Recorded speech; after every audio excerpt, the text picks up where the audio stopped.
All right, Sarah, are we good to go? Are you ready? All right, great. Okay, Okay, it's live. welcome everyone to the second launch reading for the Dream Returned issue of the Beltway Poetry Quarterly. Um, we're living the dream again, or at least contemplating it and relieved that it's back. And you know the poem by Langston Hughes, "The Dream Deferred." Whatever happens to a dream deferred, does it fester like a raisin in the sun? Well, that dream is back now in the conversation and in our on the thoroughfares of America. And I don't want to impose America on the world, but I'm grateful that we have this change, this new direction here, and I'm hoping that it will be welcomed all over the planet and among the community of poets.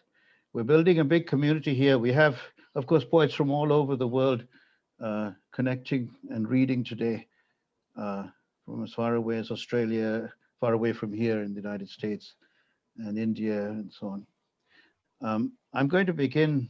I edit the magazine with Sarah Cahill, Marron, and I took it over, I guess, last year or 20.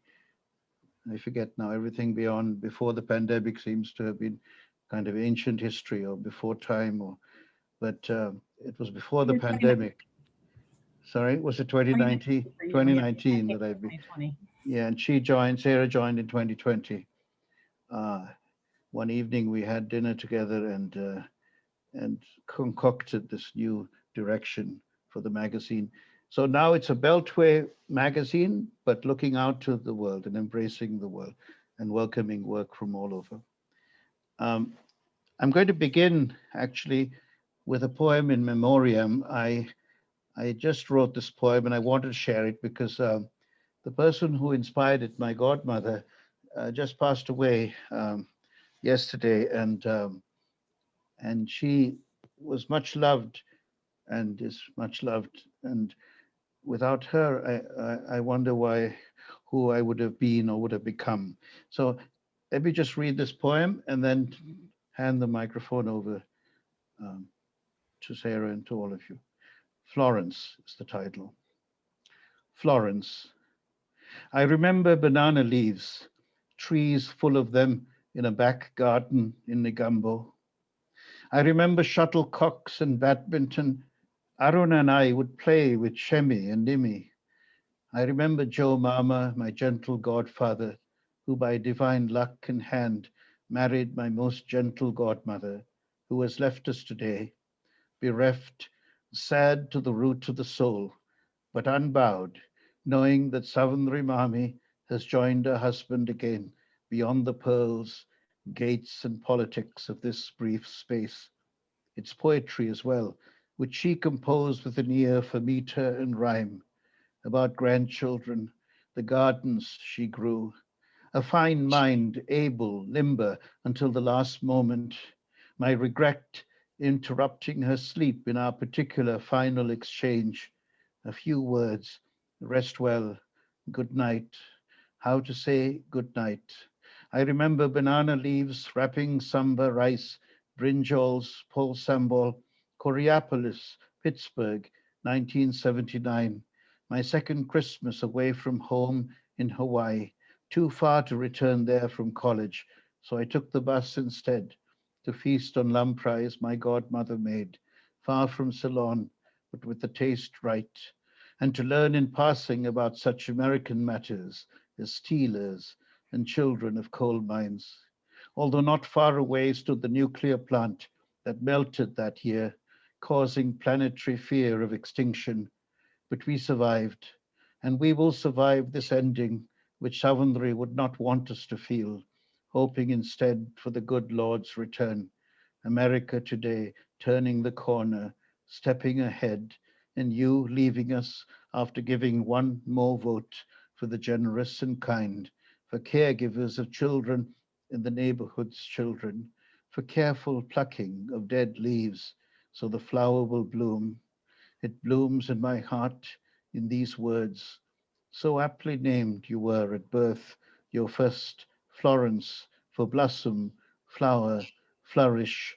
You are in my blood, always have been, in these words, in hearts and minds and memories of those who knew you and those who will now know that on earth walked a good woman, a gardener, and she tended her plants with much love, and the plants loved her black and are blooming now everywhere. Thank you, Florence, for all. So I hand the microphone over to Sarah Cahill, Marron. Go ahead. Thank you.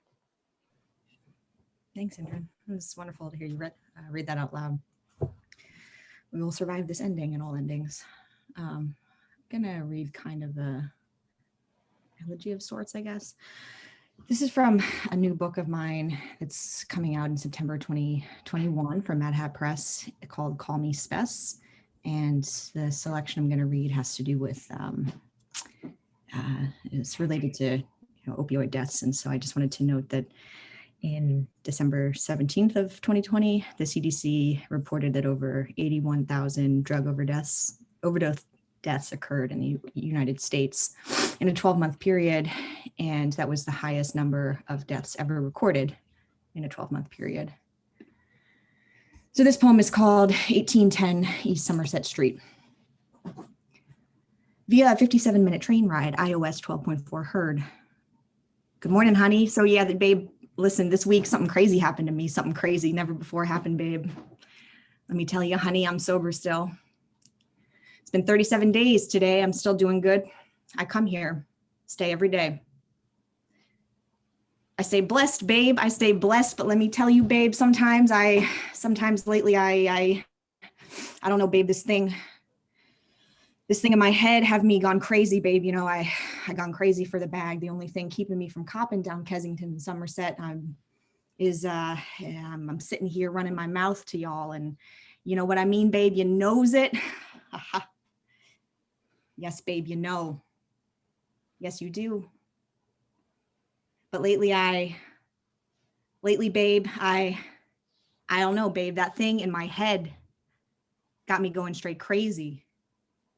Feel like my head's exploding. Feel me? It's war out there in them streets. Brought me to my knees. Kissing pavement out here on Lehigh Ave in more ways than one. You know it? I ain't trying to run no more, but my head sometimes, babe, I don't know. It's like there's two people, you feel me? I ain't got no choice. That bag ain't no choice. I ain't no fool. I had to, babe. You feel me, babe? You know it, babe.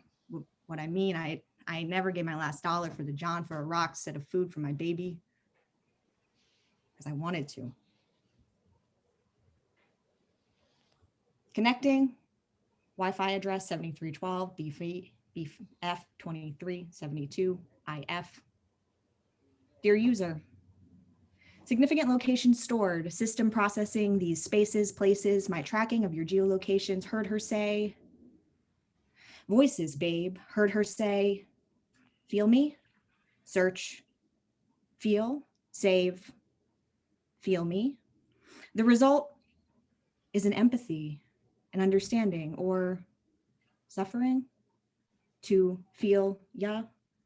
Do these wired connections feel? Reconnecting, Wi-Fi address 7312 BF2372 IF. Search, feel me, search, feel ya, babe, I feel ya, save, feel ya. User, does street 1810 feel? Will it remember us? I will remember. To disable this feature, tap disable. I will remember. Listening, love. iOS 12.4. That's it. It's from the new book. It's called Call Me Spess. It'll be out end of this year. And I am ready to hear from our lovely poets from this issue, which I'm excited for. Indran, do you want to introduce? Okay, go ahead. Wonderful, Sarah. Thank you for that poem. That adelantado, as we say in Spanish, the book that's going to come. Alexis Levitin will lead us off, and what can I say about Alexis Levitin? He's published 46 books in translation, mostly from Portuguese from Portugal and Brazil, as well as Spanish from Ecuador. In addition to 4 books by Salgado Marañón, his work includes Clarice Lispector's Soulstorm and Eugenio de Andrade's Forbidden Words, both from New Directions. He has received 2 NEA translation fellowships, has served as a Fulbright lecturer at the University of Oporto and Coimbra in Portugal, and the Catholic University in Guayaquil, Ecuador, and the Federal University of Santa Catarina in Brazil. In addition, he has held translation residencies at the Banff Center in Canada, the European Translators Collegium in Strela in Germany twice, and at the Rockefeller Foundation Study Center in Bellagio, Italy. And Alexis will read in Portuguese from Salgado Marañón, and also, and of course, the translations, his own translations. And I'll let Alexis tell you about his new direction in his writing in the last month. Go ahead, Alexis. Thank you. Thank you very much. Thank you all. It's a pleasure to be part of this group for the first time.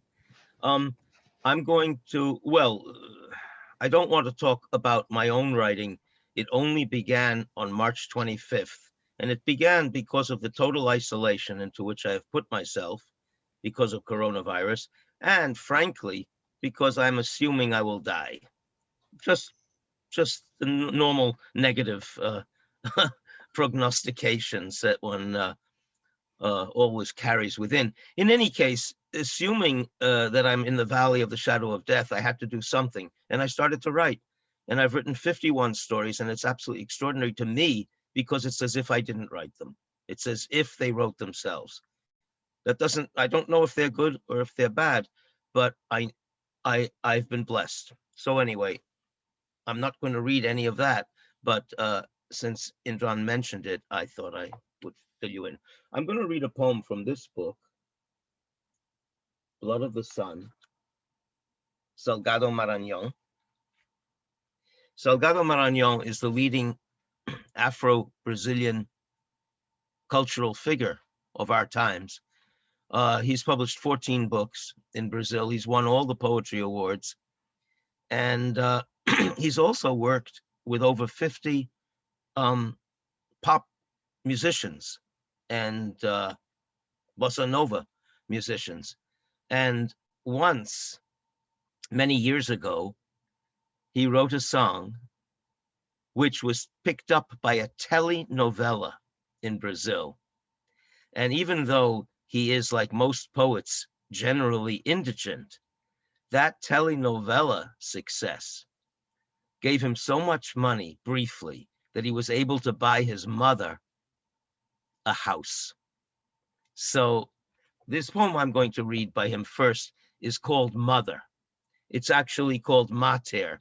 His mother was illiterate, but she attended mass when the traveling priest would come to her tiny little village, which was beyond everything. There were no police, no judges, no cars, no buses, no asphalt roads, no electricity.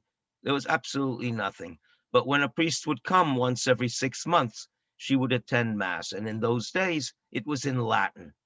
And so this poem, Mater, is dedicated to his mother upon her death. And it relates quite well to Indran's reading for his godmother, who died yesterday. Mater. De ti não há sequer álbum de família, retratos da infância nos campos de arroz e gergelim. Talvez reste em pensamento pedaços de tua voz no vento, como impressões digitais no rio. No dia em que o azul roubou teus olhos e o silêncio rival rasgou teu nome, cotavias cantaram no meu rastro. No dia em que a manhã cerrou teus olhos. Sem ti, sou a flor da árvore desolada. Agora o mar bate em minhas rochas e a noite ronda meus calcanhares. Of you, there's not even a family album, photos of childhood in fields of rice and sesame. Maybe in my thoughts there linger fragments of your voice in the wind, like fingerprints on a river. On the day the blue stole your eyes and silence tore apart your name, skylarks started singing in my tracks. On the day the morning closed your eyes. Without you, I am the blossom on the tree, bereft. Now the sea beats against my rocks, and the night prowls at my heels. It's from the book Blood of the Sun, Salgado Maranhao. It's a sad poem, of course. I think that poem, for me, is the most important poem by Salgado, and I think both of us were fortunate in our mothers, and I think that's a real link between us. I'm going to now read three of the poems, very, very brief, that were in Beltway, and they're kind of a downer because they're a vision of city life, the city life that he encounters and is aware of course, around him in Rio de Janeiro, and a darker side of the city life. Estiletes, fratura talvez fratura uma. Tornaram-se estiletes no que eram brotos de chuva. Agora brotam em qualquer parte, em plena luz do dia, como chão de navalhas. Daggers, fractures one. They have turned to daggers, what once were sprigs sprouting in rain. Now they burst forth everywhere, in plain light of day, a field of razor blades for grain.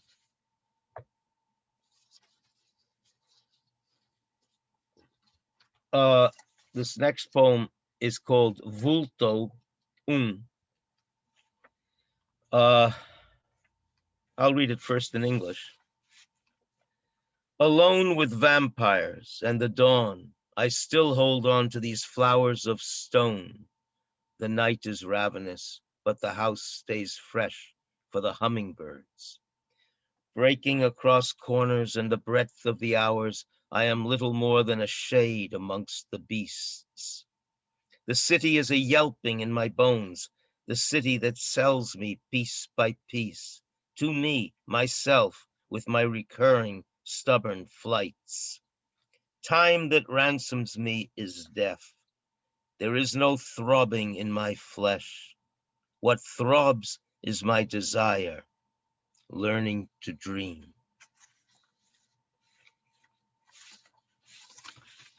Vulto sozinho com os vampiros e a madrugada, ainda guardo estas flores de pedra. A noite é voraz, mas a casa está fresca para as colibres. Rompendo as esquinas e a largura das horas, sou pouco mais que vulto entre os bichos. A cidade é ganido em meus ossos, a cidade que me vende em retalhos, a mim com meus redobrados voos. O tempo que me resgata é surdo e não dói na carne.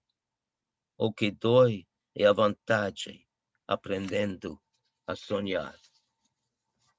And the last one I'm going to read is from a series of 3 poems called The Way of the Horde, Street Life in Rio. The Way of the Horde, number 2. When she noticed his ambiguous gaze and the knife in the dark alley where dahlias had not asked to be born, there was a spasm of broken crystal, and the end wrapped the tabloids in blood. Ordem do Horda, 2. Quando ela colheu seu olhar ambivalente e a faca, na viela escura, onde as dálias não pediram para nascer. Houve sismo de cristal partido. Eu, the end, enlaçando os tabloides de sangue. Thanks a lot. Thank you so much, Alexis. Thank you. Sarah, will you go ahead and introduce Naveen? Go ahead. Yes, sorry to have missed the middle of your reading, Alexis. I loved what I heard at the end. My computer had an issue. Our next poet is born in Calcutta in 1953. His name is Naveen Kishore, received his Bachelor of Arts degree in English Literature in 1973, began working as a theater lighting designer. He then established Seagull Books in 1982, a publishing program in the arts and media focusing on drama, film, art, and cultural studies. Today, it also publishes literature, including poetry, serious fiction, and nonfiction. So Naveen is clearly a jack of all trades. 1987, Kishore set up the Seagull Foundation for the Arts as a nonprofit charitable trust. The Seagull School of Publishing was set up under the auspices of a trust in 2012. He's also a photographer, extensively documenting female impersonators from many different places and theater practices. He is also the recipient of Go With Medal and various other awards, and he lives and works in Calcutta. Kishore, please. Naveen, sorry, please step to the mic. Thank you for having me here. This is such a pleasure. I have the sort of pleasure of writing every day for the last 8.5 years. No matter what happens, it's always on the run. It's always fragmentary, but you write. Not to publish because you don't publish your own books. So you wait to be discovered. And that's how it is. And so it was such a pleasure to have a set of 3 poems in the current issue of the magazine. These are from a very long cycle of now almost 162 poems of my city where I was born and grew up, and Calcutta, but not the Calcutta of today necessarily, though it's hard to tell, but a Calcutta of the sort of 70s. So I just read 2 short ones. They're all untitled for the moment. So,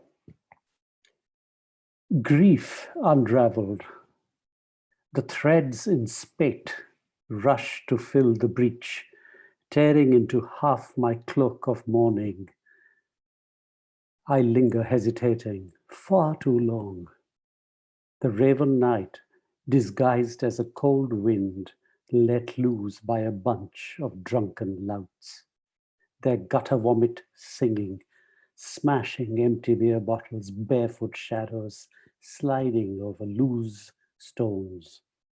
And smoking guns, all this and a daybreak around here, there, somewhere, unable to find its way home. How the drain water eyes brim over. No reason to wipe them dry, is there?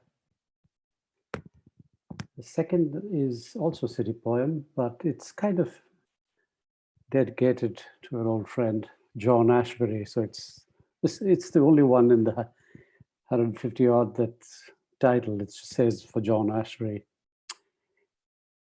The piano player drowns his euphoria in a glass of whiskey and plays the 3 cubes of ice as if they were keys in need of coaxing. Night like a storm of crows, drowning the city.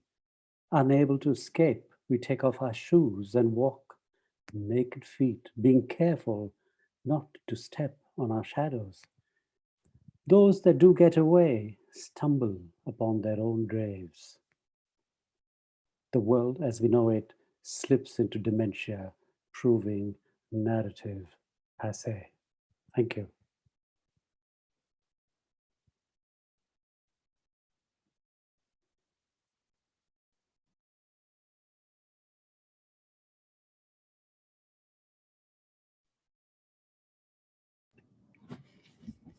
That's all from you, Naveen?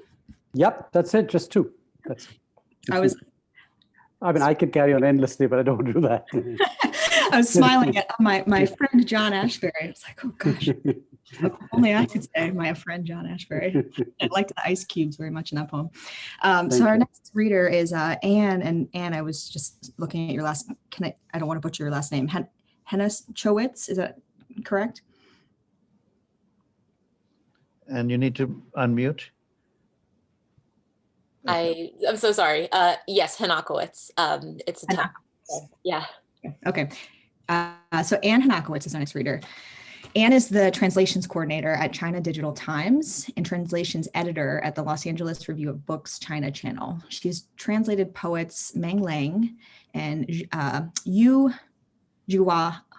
Do you want me to help you? Sorry. The poet Meng Lang, also Yu Xiu. Thank you.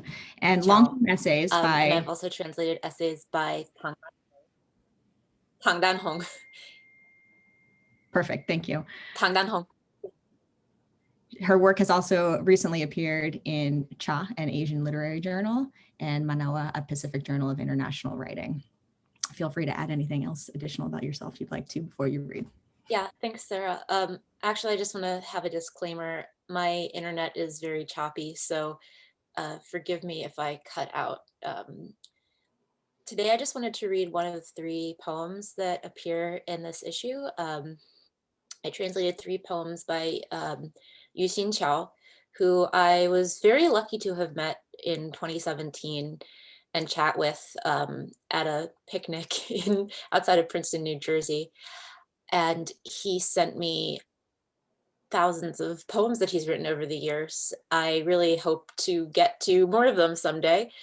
But in the meantime, I have these 3 and I would like to read them. I guess I'll read it in English first. I'm just going to read one also.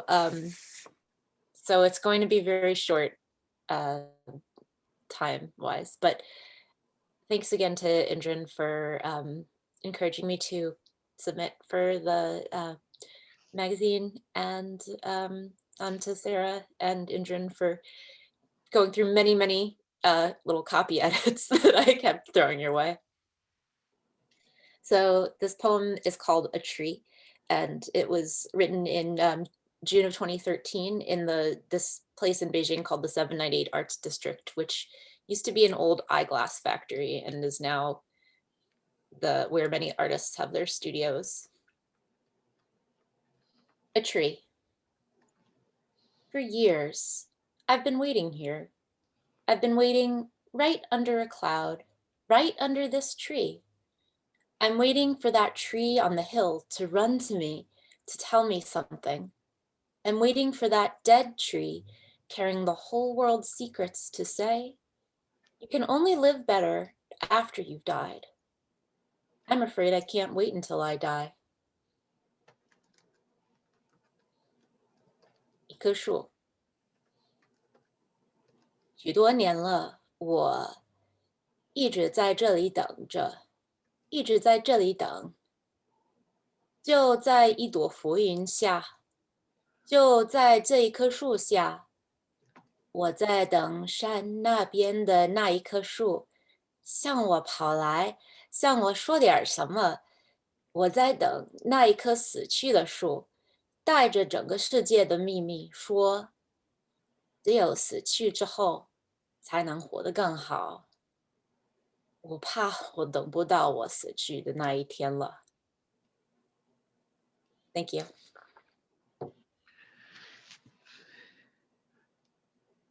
Thank you so much, Anne. Wonderful.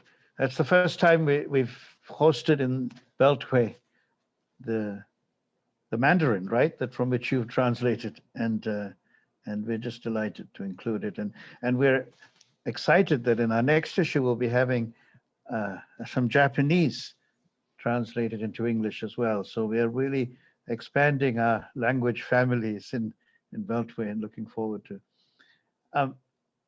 and hope to hear and see more of your work in future issues. So please keep us in mind, to you and on all here. And the next poet is a dear friend and and a wonderful poet and critic, which is very important, you know, and a cultural sort of figure in Spain and around the world.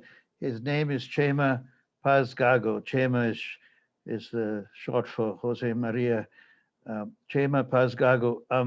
Chema has written 4 books of poetry so far. A 5th is on its way that just won a prize from Hyperion in Spain. The 4 books are Manual para enamorar princesas, which has been translated into many languages, including French and Macedonian and Arabic and Italian, and I've had the Romanian. I've had the pleasure of starting a translation of it into English, and some of those have been are in this issue. Another book of his is called Lugares Inexistentes, translated also into French, and then Piro Poemas para Mensajes de Móvil, and Expulsión del Paraíso, Poemario del Caribe. He's been widely anthologized, and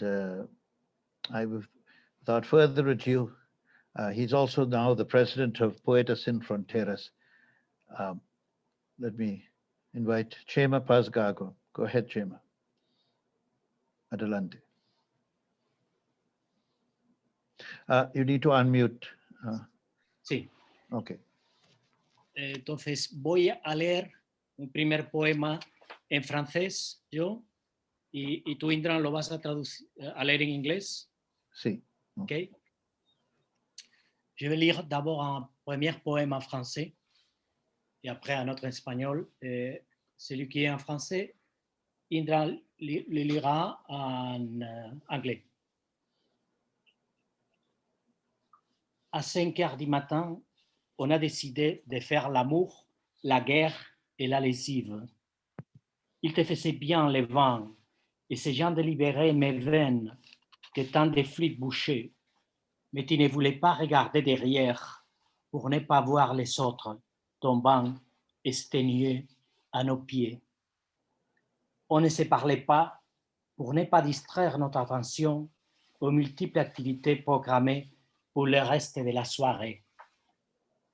Je ne sais ni comment ni pourquoi, qui a commencé par cette litanie de caresses endurcies, de mots grossières, de vers et d'attouchements répétés, de refrains obscènes et de bribes de chansons fragmentaires. J'étais ivre des mots que j'ai tenté en vain de comprendre quand tu as tiré les couteaux menaçants, et moi j'étais blessé cruellement au fond de l'estomac. À cet instant de délire amoureux que ni les sang ni les mal n'ont réussi à apaiser, on a démarré finalement la machine à laver. Excellent, Aura. And we're now in English, a translation, which I actually translated from the Spanish, though Chema just read the French version. At 5 in the morning, this is from the book Manual para enamorar una princesa. At 5 in the morning, we had decided to make love and war and wash our clothes. The wind was sitting well on us, airing our veins out from so many bottled up, unpleasant odors. And you did not want to look behind you so as not to see what was falling at our feet, exhausted. We did not talk to not distract ourselves from so many activities programmed for the rest of the evening. I do not know how or why you began with that litany of steely caresses, of ill-sounding words and verses, fingering obscene refrains and fragments of songs. I was drunk with words.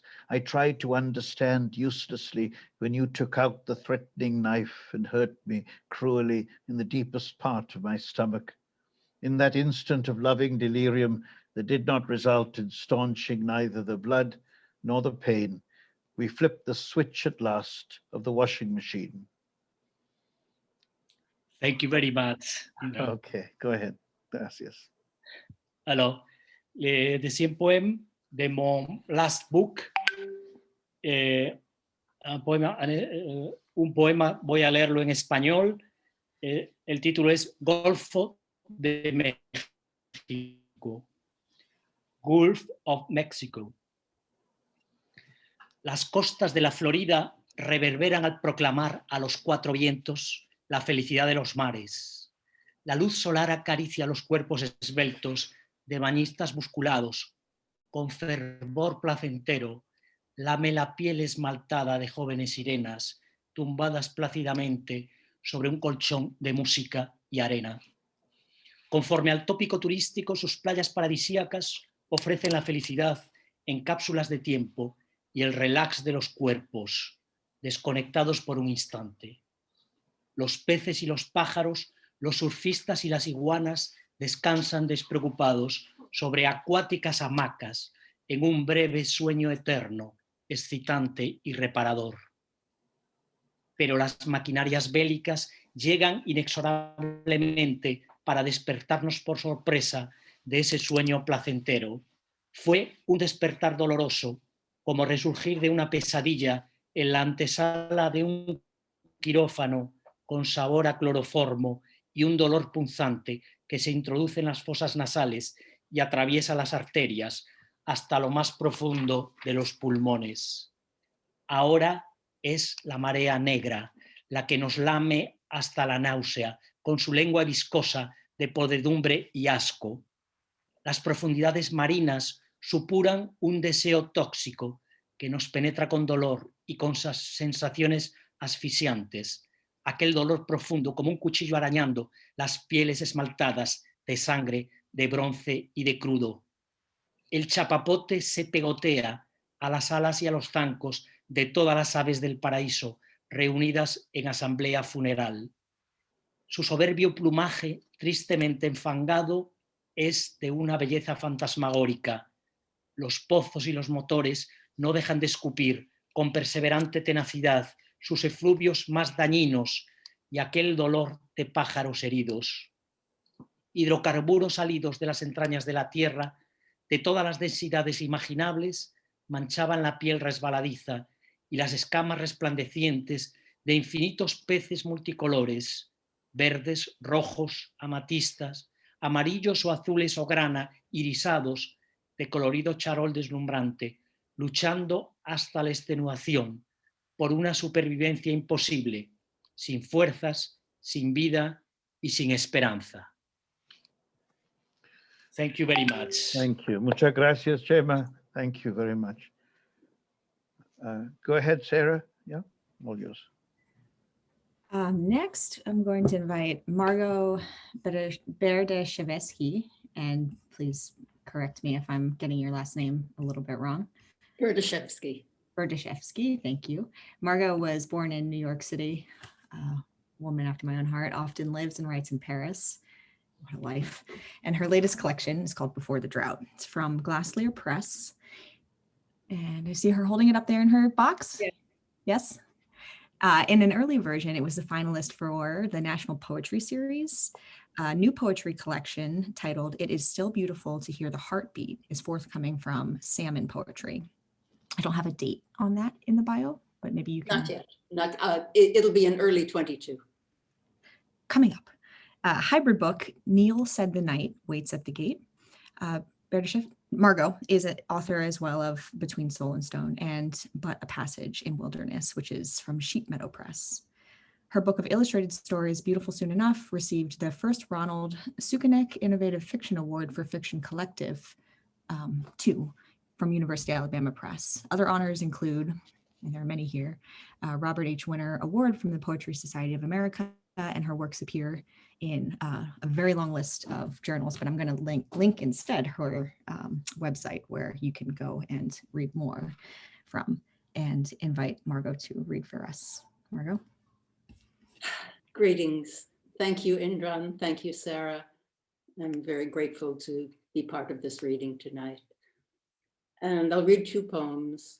The first is called No Modifier at All. And I hope Alexis Bernot is here to read the French translation, but we'll get to that in a moment. The poem is dedicated in memory of the Paris massacres in the year 2015 here in Paris. Unfortunately, it would be as apt to dedicate it to the riot in the American Capitol 10 days ago.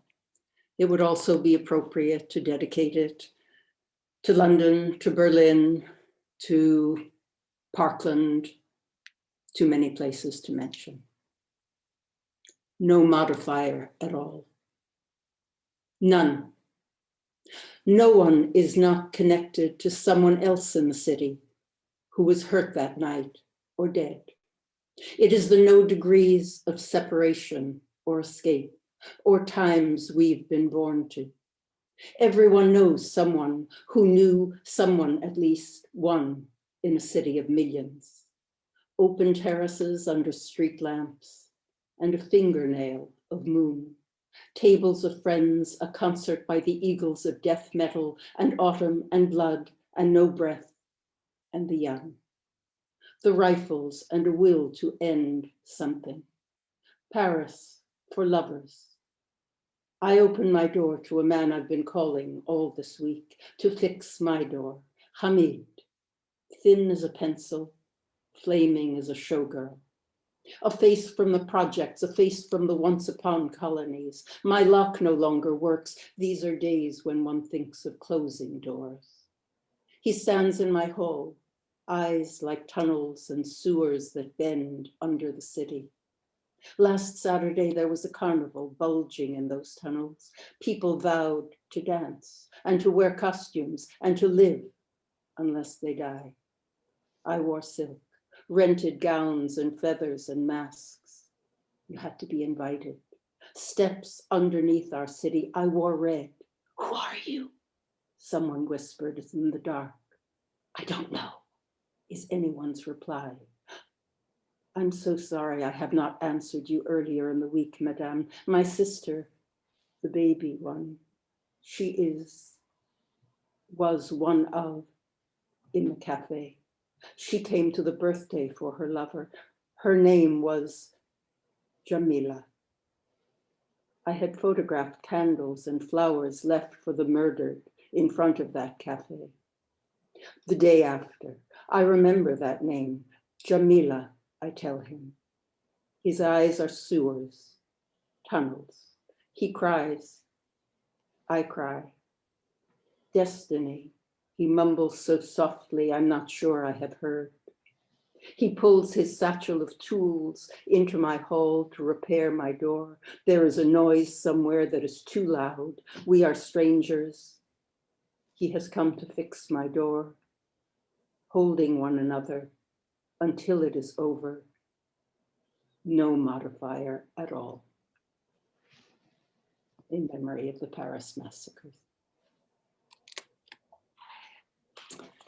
And this second poem I'll read is from the forthcoming book from Salmon Poetry in Ireland.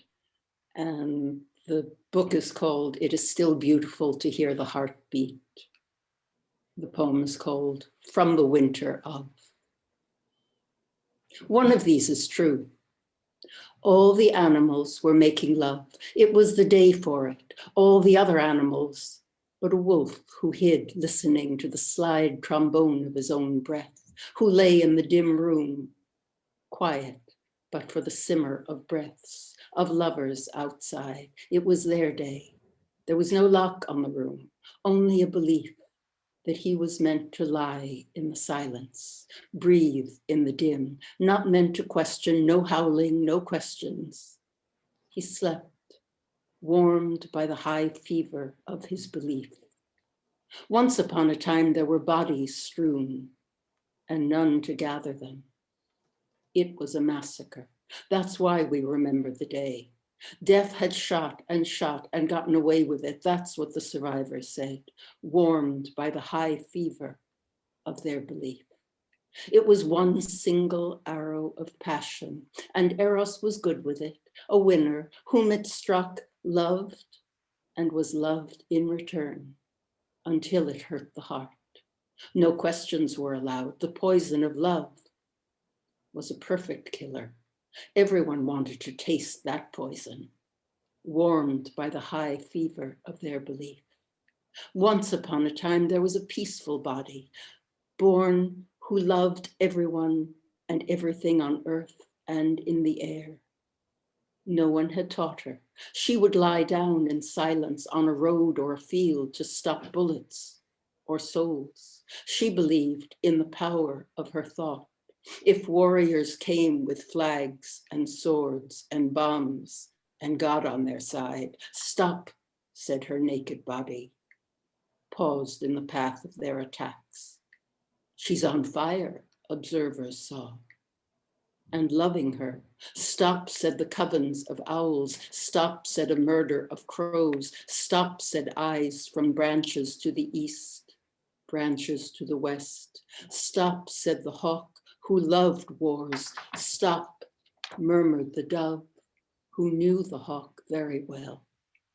And her naked body whispered, God does not love warriors. A whisper that pierced their hearts, that wanted to be loved by their own God. There, whispered the woman, looking to a sky she believed she saw. Do you know what to do now, God? Warmed by the high fever of her belief. One of these is true, or almost, a gift from the winter. Thank you. Thank you, Margo. Very deeply moving reading. Wonderful. Thank you. And I hope Alexis is here to read the French. No, Alexis is not, unfortunately, but so we'll just have to move on, unless you want me to read the French. But we can go back. Let's see later in the afternoon. Okay. Okay. Thank you. Alexis Bernot, who was a wonderful poet and translator, unfortunately wasn't able to make it at the last moment. It's a wonderful translation, and I thank him for it very much. And you can please look for it, read it in the issue. We love the fact that we published a translation into another language from English in this issue. So we go both ways, you know, and we cross borders all the time. And that's one of the features of Beltway. And we're excited about that.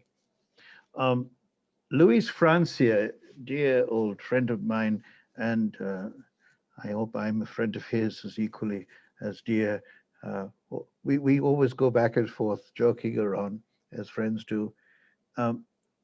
And Louise, there are so many things I can say about Louise, both as a poet, as a critic, as a very important essayist for the Village Voice for many years. And he continues that critical vein now in his writing for a major Philippine newspaper, a column every week. About his poetry, they include Tattered Boat, The Beauty of Ghosts, and The Museum of Absences. He's a Palanca Prize winner in poetry, which is the Philippines' most prestigious literary award. His new collection, Thorngrass, will be published by the University of the Philippines Press this year. His memoir, Eye of the Fish, A Personal Archipelago, won the 2002 New York's Penn Open Book and the Asian American Writers Literary Awards. In 2016, his Reviews, Recollections, Reflections was awarded Manila's National Book Award for Best Essays in English. He's included in the Library of America's Becoming Americans, 4 Centuries of Immigrant Writing. Go ahead, Louise Francia. Thanks a lot, Indran. And so very happy to be part of this wonderful group, reading poems, sharing thoughts, feelings across time and oceans. So I'd like to read one poem that's in the quarterly, and it's Amaterasu, the Sun Goddess's Complaint. Now, Amaterasu is there's a shrine in Japan, a Shinto shrine, and in a room, the Holy of Holies is where Amaterasu is supposed to exist. And I sort of envisioned her as a kept woman. And so this is her complaint. To be sacred, such a hard life, boring even. How I wish I could show everyone my love. Yet, should I get too close, they will be burnt to a crisp. But were I to keep my distance, she is cold, they will say, and not a woman of exceptional warmth. So here I am, near and far enough, kept by these priests at this shrine in the middle of nowhere. Men who make money of a woman, no shame, drinking hard and raising hell with that no good brother of mine. I could rise from this room and blind them all with my glory. One touch from my hand, those men will be gone. But the mother in me resists. How can I kill my sons and daughters? Even the sun goddess must heed the one deity more powerful even than she, fate. Now, because of the pandemic, we've all spent a lot of time indoors, and so this poem I'm reading is about the squirrels that I see every day, enjoying their freedom, no social distancing whatsoever, no masks. It's irritating. So this poem is called Views to Chase Away the Lockdown Blues. From our fifth floor eyrie now cell, I spot my neighbors clad in fur, who pay no maintenance fees nor assessment charges, for they are free, free in a tree, free to lead such swinging lives, hedonists all, whether backyard aerialists or speed demons careening up and down the leafy highways and their branches. Sometimes do they engage in quarrels, these squirrels, or avid courtships where the squire never takes no for an answer. Birds and the bees leave them be, and bushy tails tell a tale I will not see behind the bushes, allowing them the privacy I no longer have, their intimacy not to be Instagrammed, Facebook, Twittered, and Snapchatted. But they raise no scandal, pay no heed to social distancing, au contraire, commit no mayhem nor murder, nor keep me from my anointed slumber, nor do they raise a fuss when through my open window the raucous blast of horn and drum and piano shakes their leaves. For all I know, they too have their dens of cool, chattering knowingly over roasted acorns and beetle juice of Bird, Miles, Coltrane, Ella, Luis, and Billy, sharer's secret I salute in this symphony of this maddened city. Thank you.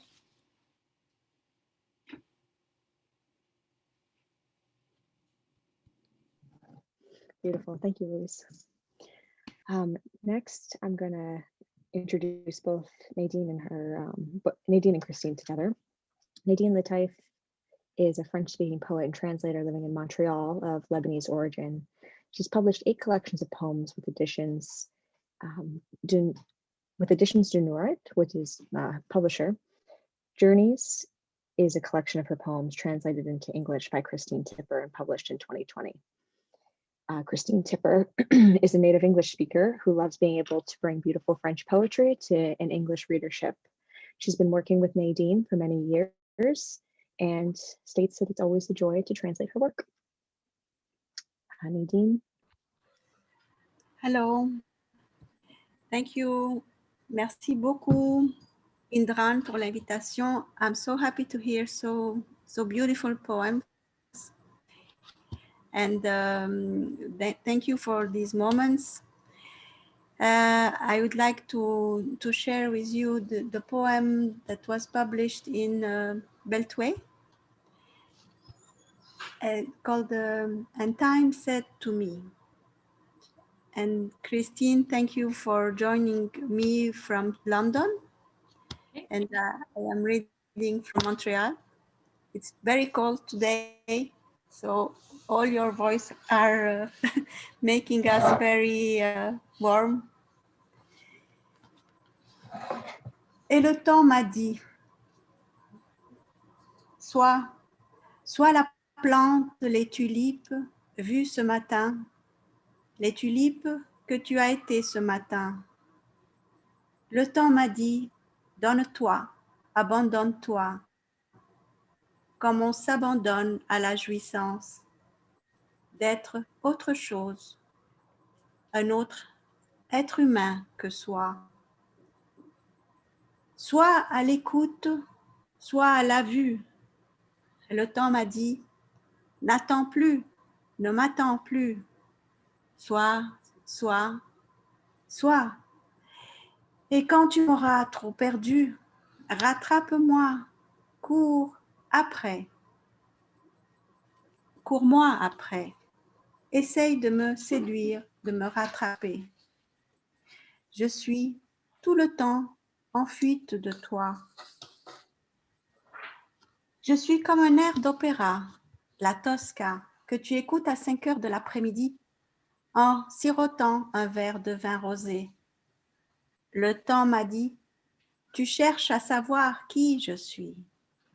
Je suis le moment où tu décides de chercher les pistaches et les grains libanais dans les bols pour les manger.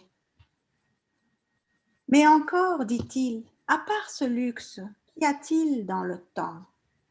Il y a du temps comme un mot rempli de lui-même, comme certains mots, tel le vide et telle une rose. Une rose. Une rose. Il y a des gens dont la mission est d'explorer le temps. Ils sont propulsés dans une machine à connaître le temps. La pomme,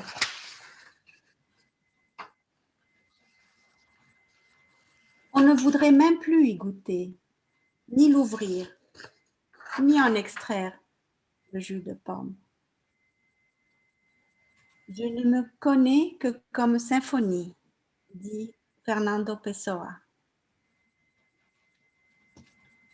Okay, thank you. Right, hello everybody. I'm here in England and I'm going to be reading Nadine's the translation of Nadine's poem. And time said to me, be the plant, the tulips seen this morning, the tulips that you were this morning. Time said to me, give yourself, surrender yourself as one surrenders to pleasure, to be something other, another human being than oneself. Listen, see. Time said to me, wait no longer for me. Be. And when you will have lost me too much, catch me, run after me, try to seduce me. Writing told me, I am like an operatic aria, the Tosca, that you listen to at 5 o'clock in the afternoon while sipping a glass of rosé. Time told me, you search to know who I am. I am the moment when you decide to fetch pistachios and Lebanese seeds in a bowl to eat them. But it added, apart from this luxury, what is in time? There is time, like a word filled with itself, like certain words, like an emptiness, like a rose, a rose, a rose. There are people whose mission is to explore time. They are propelled in a machine to understand time. The apple. We no longer even want to taste it, nor open it, nor extract its juice.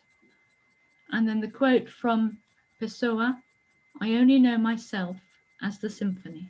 Thank you. Thank you so much, Christine. Wonderful translation, and thank you, Nadine. Mon très beau poème. We're going to now go across from you in England to the continent, to Antje Stehn, who will be reading to us from Italy. Antje is a German poet, a visual artist, a painter, a producer of videos, an art curator. Since 1990, she's been showing her work in a number of exhibitions internationally around Europe and in the US. At the moment, she's curating the art poetry project, Rucksack, a global poetry patchwork, which is just a fantastic thing. I invite you all to look for Rucksack online and in social media to see images of the project.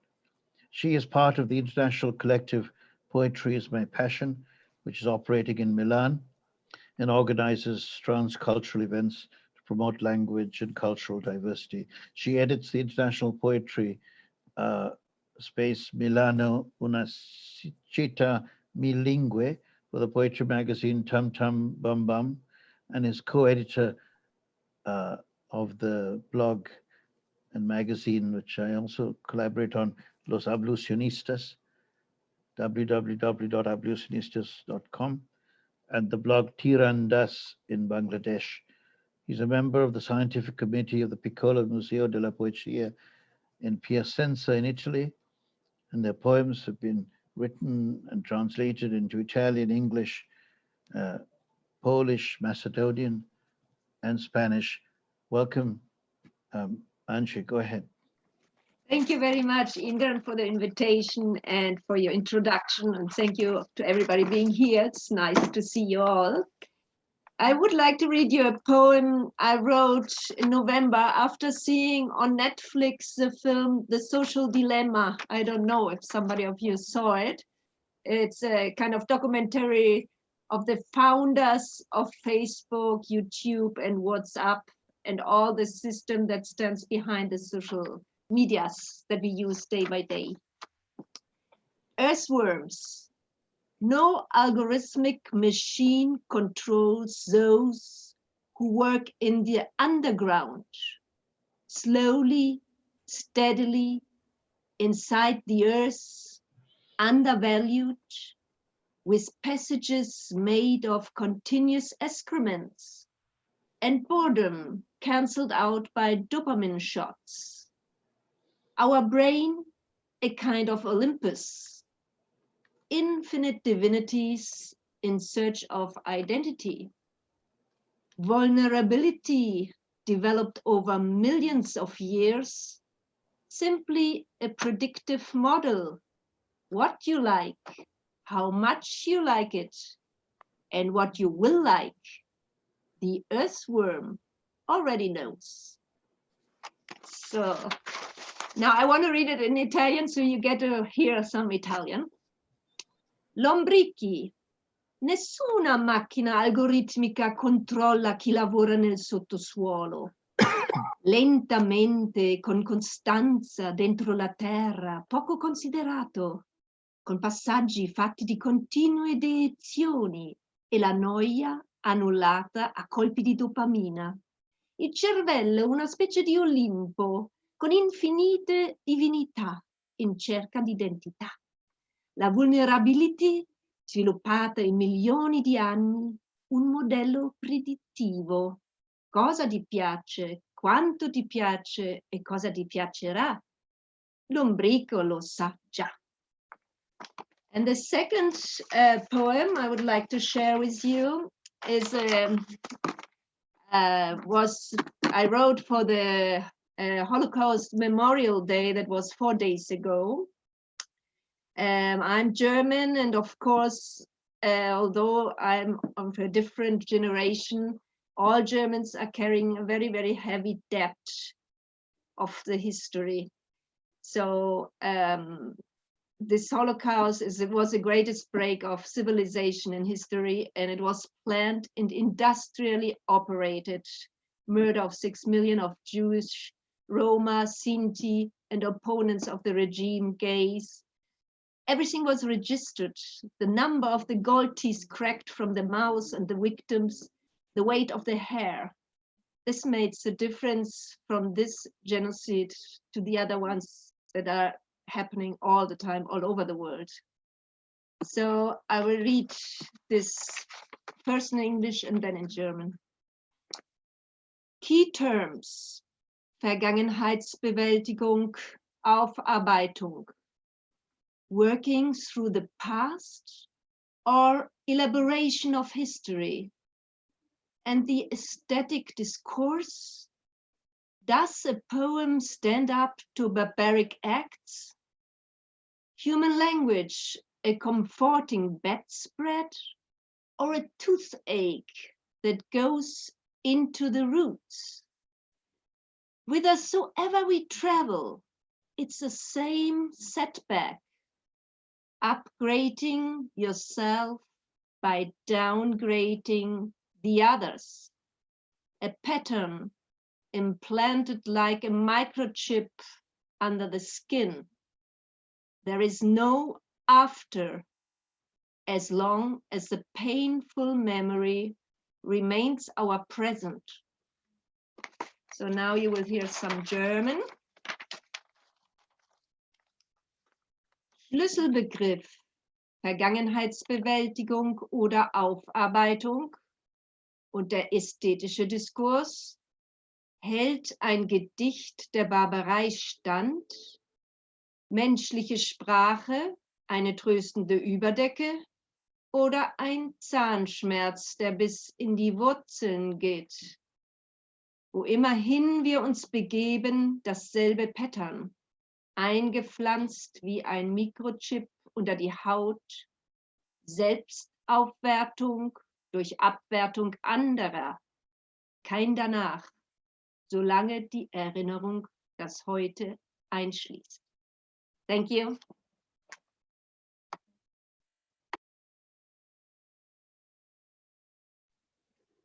Thank you, Angie. That poem, Key Term, I think that's what you said the title was called. That was very moving. The next poet is Natalia Gomez. And then I'm told that we'll get Sarah up to the mic. So Sarah, please stay tuned. Natalia is a communication specialist and professor. She is a member of the Proyecto de Escuela de Escritos Campechanos and the Consejo Editorial de Kraken Fanzine. She received support from the program PECTA, PECDA Campeche 2020. She won a fellowship from the Festival Interfaz ISSTE Yucatan 2017. She's participated in a number of poetry festivals, and some of her poems have been published in various online magazines. Natalia? Hi, thank you. Hola a todos. Muchas gracias, Sara. Muchas gracias, Indran. Muchas gracias, Don. Es un placer estar aquí con ustedes. Hi, everyone. Thanks. It's a pleasure to be here today. And I'm going to read a poem. I'm going to read in Spanish and Indran in English. The poem is called Mientras nacen las ciudades.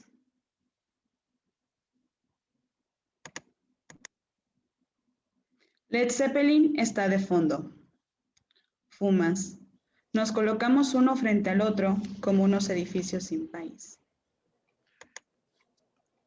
And now in English, I'm sorry, okay, Led Zeppelin in the background, you smoke. We place ourselves in front of each other like some buildings without a country. No hay espejos en esta habitación, Eva, ni tiempo desde lo antiguo de tus paredes. There are no mirrors in this room, Eva, nor time from the past of your walls. Los espacios se enroscan, atraviesan mis oídos, mi reflejo se enreda en tu voz. Spaces curl upon themselves, cross over my ears, my reflection entwined in your voice. Me quedo inmerso en esta brisa, azotando la vieja casa de tu adolescencia, la misma casa que abandonó su espacio cuando mi cuerpo entró en tu piel. I remain immersed in this breeze, beating the old house of your adolescence, the same house that abandoned your space when my body entered your skin. Es tu tacto, el centro de un organismo capaz de ser lodo y costilla. It is your tact, the center of an organism capable of being mud and rib. Te recuestas sobre un montículo de piedras a esperar que la marea se detenga, en donde nada importa que no sea esta ciudad que crece cuando nos miramos. You lie down on a mound of stones to wait for the tide to dislodge you, where nothing matters, that it not be this city that grows when we look at each other. Y me atrapas, Eva, sobre papeles y puertas en un diluvio que no concluye por debajo de tus edificios reflejando mis pies. And you trap me ever on paper, indoors, in an endless flood underneath your buildings, reflecting my feet. Mañana habrá sido un buen día para partir y recordar que tus despedidas siempre sabrán a ciudades cayendo por mi espalda. Puedo no dormir mientras pienso cómo me quiebro en cada mano que me acaricia la boca y no lleva tu rostro. Tomorrow would have been a good day to leave, and remember that your leave-takings will always taste of cities falling behind my back. I cannot sleep while I think how I break in each hand that caresses my mouth and does not connect to your face. And I think that's all because the poem is large, so thanks so much. Thank you very much. Muchas gracias, Natalia. Thanks, Indra. Un gran placer Thanks a lot. traducirte. I was just saying it was a great pleasure to translate that poem and to publish it in the issue. Now we're excited. I'll turn the mic over to Sarah to introduce. Indran, I have one question. We've been hearing a number of poets presenting their poems in more than one language, but they have not always told us who the translator was. For instance, Antje read in Italian, English, and German, but it isn't clear who did which translations. And since I'm a translator, I'd be interested. All right. I translated Go ahead, all by ma'am. myself. I write in the three languages. So. Okay. All right. Okay. And any other moment, we'll take this moment to respond to Alexis's intervention. Anyone else has any comment? Okay. All right. We'll go back now to the program as it was scheduled. Go ahead, Sarah. Sarah for Sarah. Okay. Yeah. So I'll ask Sarah. Sarah, will you help me with your last name so I don't butcher it? Thilykou, is that? Sarah, you have to put on your unmute yourself. Go Sure. It is Sarah Thilykou. Thilykou? Sarah Thilykou. Thilykou. Sarah Thilykou. We wanted to get her up to the mic because she's in Greece and it's late. She was born in Thessaloniki, where she studied theology, drama, and music, with further work in Utrecht and Paris. She holds both an MA and a PhD in theology. She's published 5 books, poetic collections, including Duet of Islands, in English, Japanese, Portuguese, and Spanish. Book reviews, essays, translations, and international literary publications, including Poetic Net, which is Poeticanet, Nadwa, nadwa.com, of which she is the editor, and I can share these in the chat after I'm done. She has also translated, among others, Gabriel Rosenstock, the books The Floating Universe and Silver Birches, Rua Bretnock, The City Next Door. Irish poet. Thank you. Allen Ginsberg, Buddha Died. And she's performed professionally as both an actor and a singer and is currently teaching in secondary education in Athens. Sarah, go ahead. Thank you, Sarah. I'm delighted to be here among you, all fabulous poets from all over the world. Thank you, Sarah. Thank you, Indran. It's my first time in Beltway, and I'm grateful to Jack Hirschman, who brought us together. I'm going to read you my Antigone in Haiti. It is a poem that I have translated from the original Greek myself. It's a poem about the the Greek bicentenary of the revolution in 1821. 200 years. 200 years. How can one remember them? How can one tell the story? With me, of course, things do differ. For 1,000 years now, everybody remembers me. I'm every time, everywhere. In Videlas, Argentina, in South Africa, in Afghanistan, alongside the levees, in India and Saudi Arabia, that imprison poets, against Hitler in Germany and elsewhere, behind every mask of a frightened bourgeois. My name, Antigone. Who are you, Antigone? I am Antigone. My mind was always elsewhere, in faraway travels, adventures, and revolutions. You never forgave me that, Hammond. I was so young, I didn't know the word. Not that I know it now. Don't you speak? I became all the women you loved. It was I, Hammond. It was me you always loved. You hear me? You were my country, and I was your dream. Are you living? I always ran away from myself. Thebes and Athens were never enough for me. The revolution found me in Haiti. I buried there, with my own hands, a lot of comrades. Aren't we all brothers? A small, poor, proud country chartered a ship with 100 men and tons of coffee from the plantations to help Greece. But the ship is gone. I didn't hesitate at all. I took the first boat, and I'm coming, Hammond, to tell you that the world doesn't change. And if someone is to change, he must have the will himself. To tell you that every sacrifice is vain, quite useless and fruitless, and precious for that, like a masterpiece. I'm coming, Hammond, though I know, despite the independence, I'll never be free, free to embrace you in the crowded plaza of jubilations, a slave to myself. Hammond, you're my demon. Everything I've done, I have done it for you, Hammond.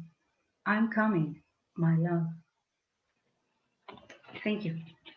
Thank you. Thank you so much, Sarah. Beautiful poem. Very moving poem. We have,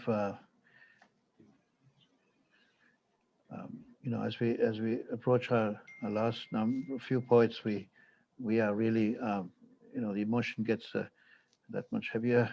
We have Dawad Philip on deck. Dawad is from San Fernando in Trinidad. He, in the past, was a Brooklyn poet, a long-time Brooklyn poet, now resettled in his native Trinidad.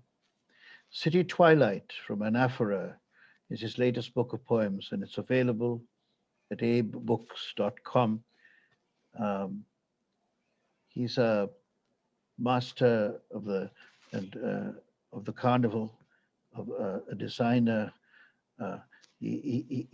He's also very much involved with music. He's my and a dear old friend. Dawad Philip, go ahead. And thank you for giving us such a short bio, but I really think we could go on for pages about your contributions to poetry and to art. Go ahead, Dawad. That's okay. Thanks, Indran, and thank you so much, everyone. Indran, just one correction. The book City Twilight is available on Amazon as opposed to Abe. Okay, very good. Yeah, Amazon. And I just wanted to preface the first of two poems that I came across a woman who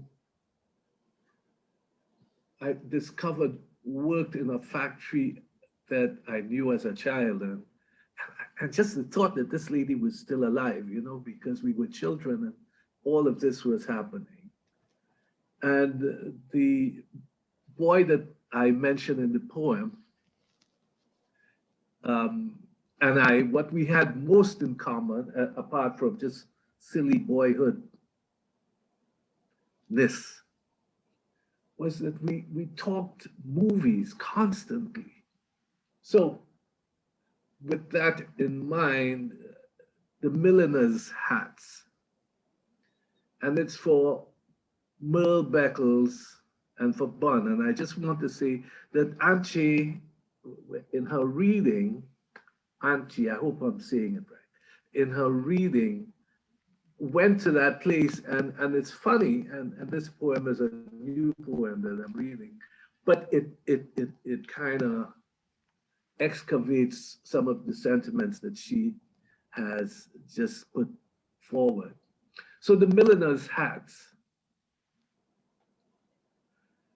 I used to have a boyhood friend, a Jewish boy named Norman, who came from a family of milliners who fled Germany and ended up living on my block in the town of San Fernando. There was his quiet mother with a soft smile and a father who said little, and an uncle with whom his dad ran the millinery. The woman, stitches from the lane, would cross the promenade and go down to the arcade where the fancy hats were made and sold to the major stores, fashioned in styles seen in newsreels that ran with a feature. A woman with Marilyn Monroe lips seen waiting on a train wore one. His uncle leaning over the banister in his hat that made him look like George Raft, who Norman, an only child, seemed to favor. The uncle who appeared one afternoon in 1960, standing at the top of his stairs, holding up the headline of the evening news, Eichmann captured, nabbed in Argentina. When I saw the face of the man in the story, I felt Norman's uncle with the George Raft hat could easily star as Eichmann himself, the beast from whom the family fled. If such a movie were ever to be made and the real Raft was unavailable, dropping off a wrapped fish as a favor to a tough guy, or spinning a woman with curves like Marilyn Monroe in his bolero.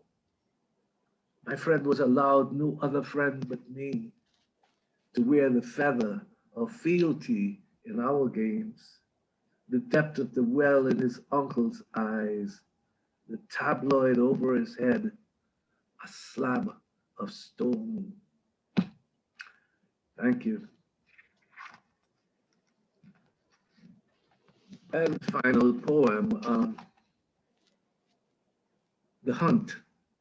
And Indran, thanks so much for including me in the Beltway. You know, just now I was thinking that if I had a physical image of the Beltway, was one time leaving Washington and a motorcycle ran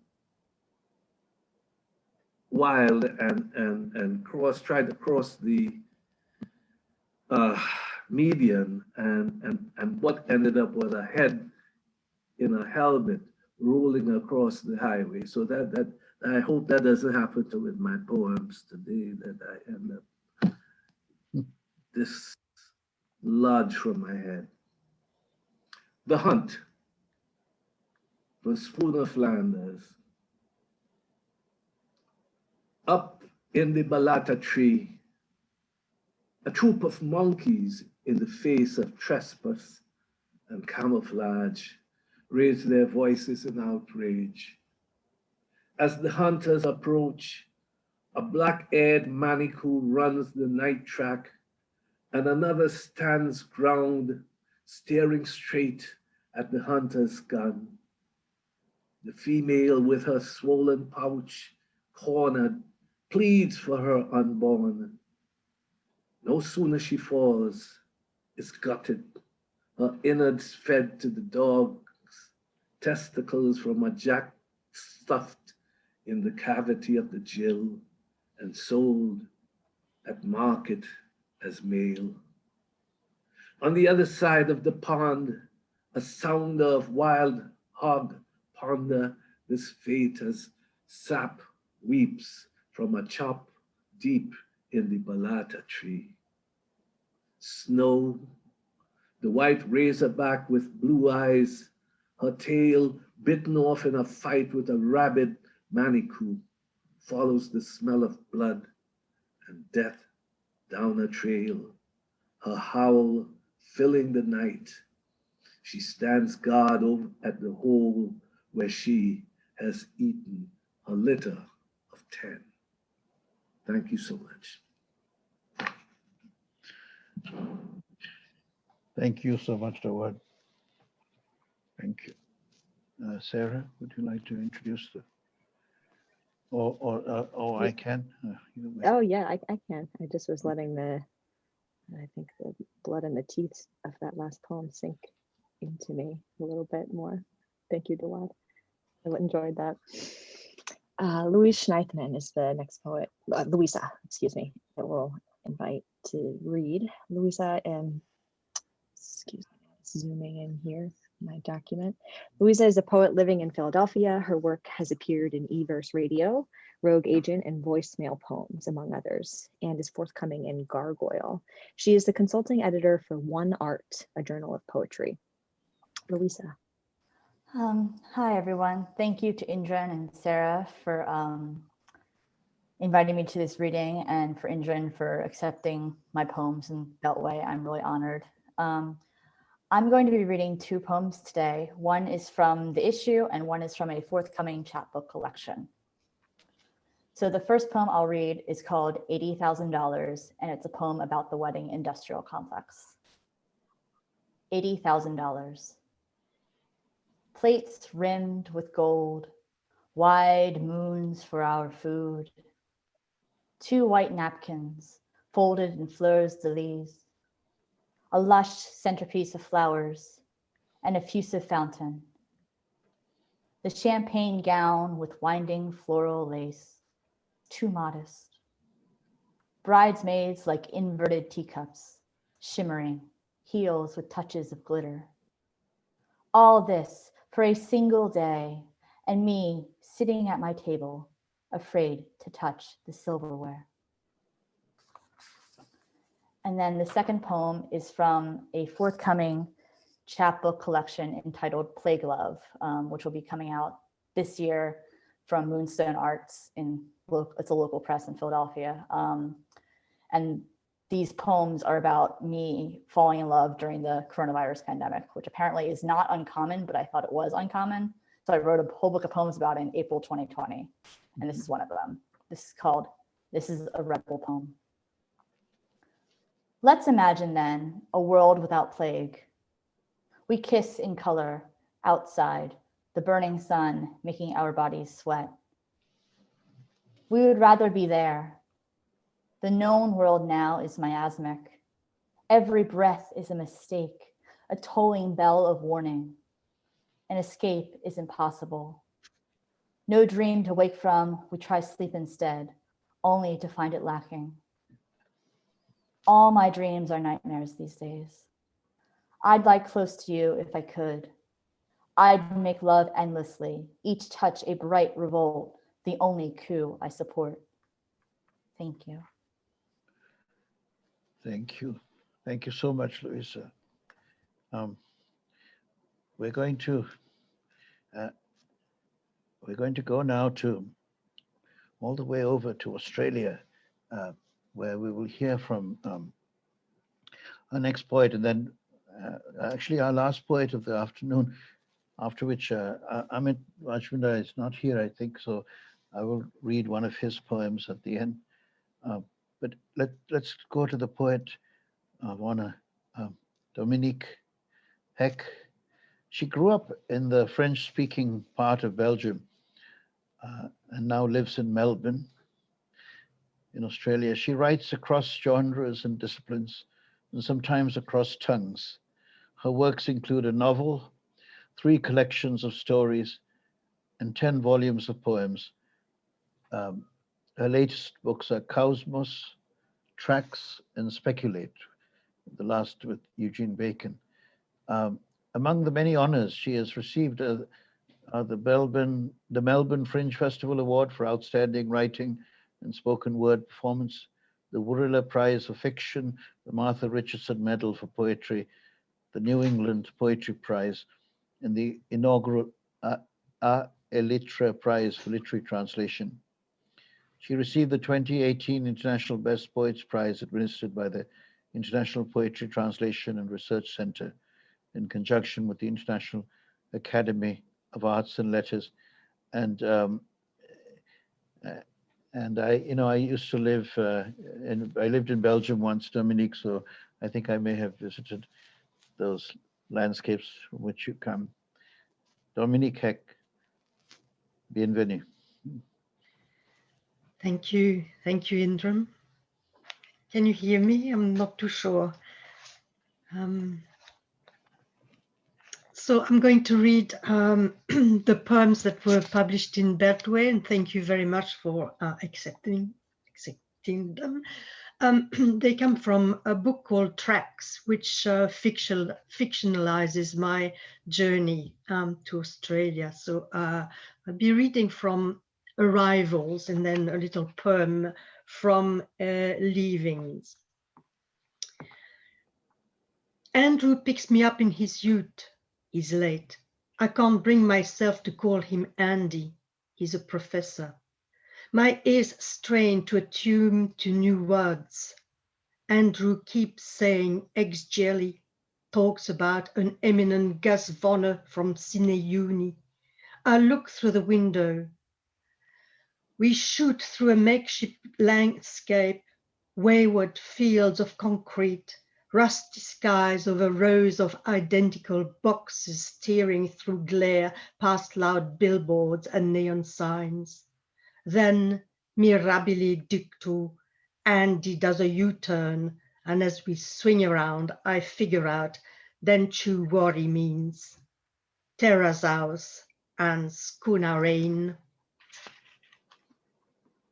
Higgledy-piggledy architecture, brick veneer houses vie with weatherboard bungalows, wrought iron verandas, carports, granny flats, pubs, car yards and graveyards, milk bars, bottle shops, drive-ins, jasmine and bougainvillea clambering fences, hills hoists sporting carnivals of colors, ravens and magpies, a prison, community halls, bowling lawns, construction sites, motels, McDonald's, suburban Gothic.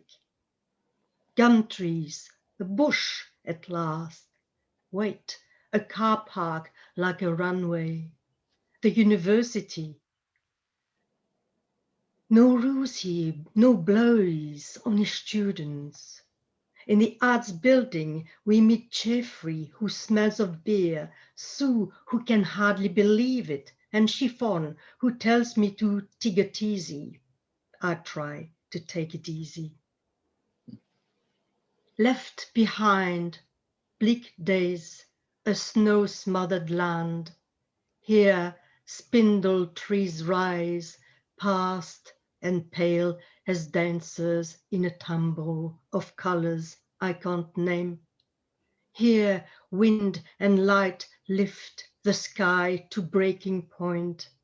Here, spindle trees rise pale as dancers in a Sydney long. Here, wind lights scar the backbone of the earth. Here, all fake certainties vanish with language. Light pours down the unrelenting sky. to earth rigged with Van Gogh brushes strokes. I track words from hues and shades in books. Envy the skill of artist explorers who forged no ways of seeing. The cries of crows fall on a Drisdale landscape. Blues on rusty ochres pulse with dust. This place blinds my eyes, stills my tongue. Thank you. And I think if I've got time.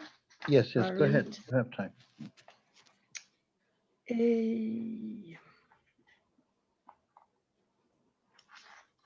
I'll read from Leavings. So the poems in this book were actually first titled, and then I discarded all titles to give the sense of a journey, to give the book a rhythm. So the poem I'm going to read was originally titled The Expat Reconsiders. I'm back planting shoots in a back garden where every blade of grass switches off the sun. It's two faces in my sky, 5 languages I can't hold. Be my taxi, rank, seatbelt duty, free cigarettes, boarding pass, landing card. I miss the crust of summer's baked ball, crackle of cicadas, churn of the surf, the body's effortless holding of breath in a listless garden. Be my Charles Austin from bud to full-blown flower. Be my hyphen. I watch seasons change, years go past. I grow thin and cold, sprout a growth, not quite a child. 10 tough roses that catch their second wind without me, knowing their names. My hair falls like autumn leaves, and the idea of me. Les feuilles mortes se ramassent à la pelle. Be the finger that pulls the trigger, be my last breath. Thank you. Should have worn my glasses. Oh, thank you, Dominique. What a beautiful, magnificent. And that introduction of that the French line at the end, just pitch perfect. Perfect. Thank you. Ajit was going to finish off our afternoon, but unfortunately he's not able to be here. Ajit Majmudar, so I will just read one of the poems of his that appeared in Amit Majmudar, that appeared in the issue, and then we'll have a few minutes, about 5 to 10 minutes, to say our goodbyes and chat a bit, and we'll finish before 3 o'clock in about 10 minutes. So Amit Majmudar is just one of many who were in the issue. We have about 40 odd poets and translators, some of whom have read with us today and last week. We're really grateful for you to do that and share this time, which is being recorded and kept for posterity, but also those who were not able to be with us last week. We read a couple of their poems, and here's one now from Amit Majmudar, novelist, poet, translator, essayist, and diagnostic nuclear radiologist. This one's called Bharata, Bharata, Bharata, related to Bharat, the name for India. They say modernity and mean the West. The time they refer to is really a place, and the place is a myth of the map where the West means everything to the left of the East. They say the East, and mean sandy-haired marijuana samadhi with sitars, or mind-body down dog clean living in Seattle, or oppressive social structures. Pick your decade. I was born to the right of the left and to the left of the right, which is why I am all over the map, even though I've never lived anywhere other than Ohio, surrounded by place names belonging to extinct tribes. They too were Indians. The West said Indians and meant people to the West. Trust no name your mother didn't give you. Everybody knows, go far enough west and you end up losing a day, because time is a myth with a line on a map of the real world. They say real world and mean the world as they say it is. The world as I say it is doesn't have a place on any map. The East is mired in its myths. The East has no sense of history or past, no sense of historical time, no modernity, no sense of its place to the east of the West. Everything the West did to it, therefore, did not happen at any time, at any place. If I keep going left across the international dateline, I might get there, a new world. I'll name India, the same place, lost in time. My people, lost in the same place. what a magnificent poem about our world and the maps, the invented maps we create. Thank you, Amit, and thank you all who shared your delightful poems with us today, and to all the audience, the hundreds and hundreds of people who are tuning in to various Facebook sites and on YouTube, and we're grateful to you building this community out from the Beltway. Very excited for your contributions. I don't mean to be self-serving, but I think this is the most the richest of our issues in the recent period, and we'll just get stronger. We already have a lot of good work for the April issue, and invite you to consider sending work in the future. Any questions? We have about 5 minutes or so. If there's anyone would like to ask a question or comment, please do so now. Your mics are open. Thank you.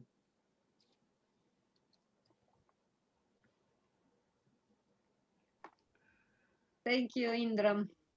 Right. And Alexis, even Alexis is allowed to ask a question if he wants. Levitin, I mean. Oh, I'm delighted to have taken part in this Zoom session. You know, I've lived in total isolation for 10 months, total isolation.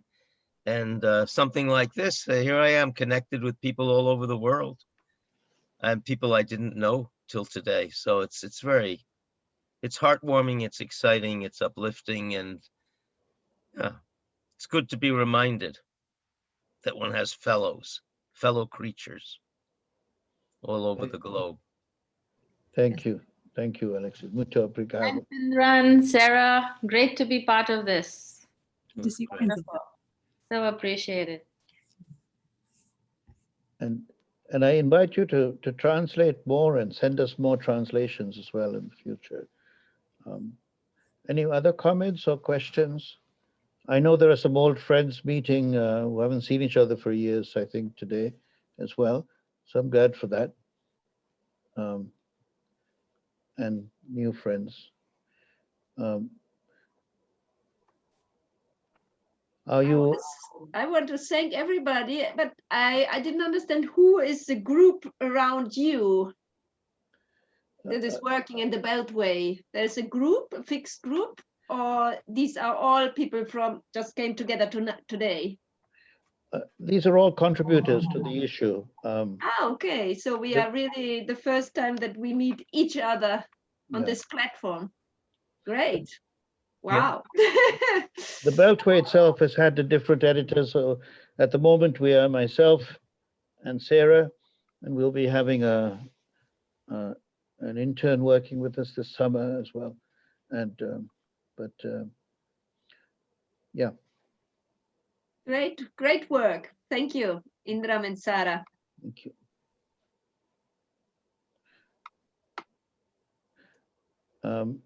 Indran, can you tell us a little bit about Beltway, how long you've been doing it, or how long it has existed, and whether it has ever had a print version, and so on? It's always been an online journal, 22 years now. Wow. And it's conserved in the archives of the George Washington University in Washington. And it's available online, and hopefully you can I believe you can print the issue from the online. I've never tried to print it, so I don't know, but I hope you can. If you want to keep concern, you can share the poems on Twitter, or which is now a safe space, by the way, and or you can share it on Facebook, which is not sure if it's a safe space, but at the moment it still is. All right. And I have a thought for you, for everyone who's a for everyone who's a translator here. I wonder if it would, I mean, one of the things that elevates the stature of the journal is the translations. It makes it something very unusual. I wonder if the poems were made available to the translators in advance, perhaps some translators would translate some of the poems, and they would be could be included in the issue. It's just a naive thought. I know it's difficult to do the work, but if it was shared among many, not every poem would be translated, but a few might, and it would just be better. Yeah, to the extent we can broaden, get translators. Luther has showing a book on. Yes, this is a translation of Pessoa's Fado songs, and Alexis Levitin is one of the two translators. And I picked this up. I think I was in. Well, I know I was in Portugal. And I think I was in the college town when I picked it up. I found it somewhere in Portugal. Yeah, I know the book, of course. And you'll notice that my translations always rhyme. I believe that if the original rhymes, you've got to break your ass, even in rhyme poor English, and find rhymes, at least slant rhymes. And it's a lot more work, but it's worth it. Yeah. And Don, I won't forget your suggestion, trying to get work out to translators. So it's a good idea. We'll follow up on that. I have a suggestion following up on Don's suggestion. Why don't you consider having a feature in which you have one poem written in English, accompanied by translations into, let us say, 5 or 6 other languages? I mean, that can be really a lot of fun. You know, a lot of us who, I think there are a lot of people like me who enjoy the existence of other languages even when we don't know the language. And that would be a particularly exciting feature on an oral platform like this, where we would get to hear the same poem in 5 or 6 languages. I know I would love that. I think that music is the heart of poetry. I think poetry is another form of music. And, you know, I would always come back to New York to my mother and I'd say, oh, it's so wonderful in Greece and the language is so beautiful. Everything is beautiful. And my mother very intelligently would say to me, that's because you don't know a word of Greek. In other words, content was irrelevant. It was merely the beauty of the language that I was hearing.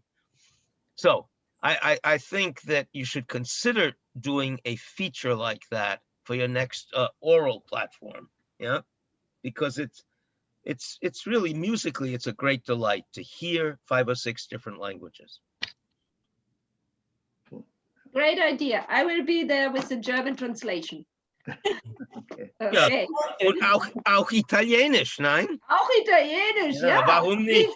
Ja, wie viele Sprachen sprichst du denn? Ja. Schlimm, aber 6 oder 7, aber schlimm. Ja. Oh. I think we have time for one more comment. And I would like to contribute with my Greek translations. Yeah. Great. I think this idea has wings. Yeah. Oh, Indran, do you have a method of giving us each other's email addresses? The people who have participated today, how can we reach each other? In response to the issue launch, you should all have been CC'd. I know to some chagrin. Oh, okay. But yeah, if you go back to that email, you'll be able to find each other's. Thank you. In terms of the contributors, yes. So Sarah, would you like to say up some parting words before we wrap up? I think maybe just return to the dream, I guess. Reminder, keep that in mind as you go forth into the next month here, turning at the beginning of the week. And thanks again for everybody. It was a lovely afternoon, and I hope you consider submitting it in the future, just at some point. We'd love to see your work again. Yes, I think we should do this again. Thank you. That was great. Great. Thanks a lot. Thank you.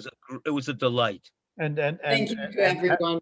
Alexis, I hope you will charter the plane for us all to go to Greece. We should all go together. All right. Of course, why not?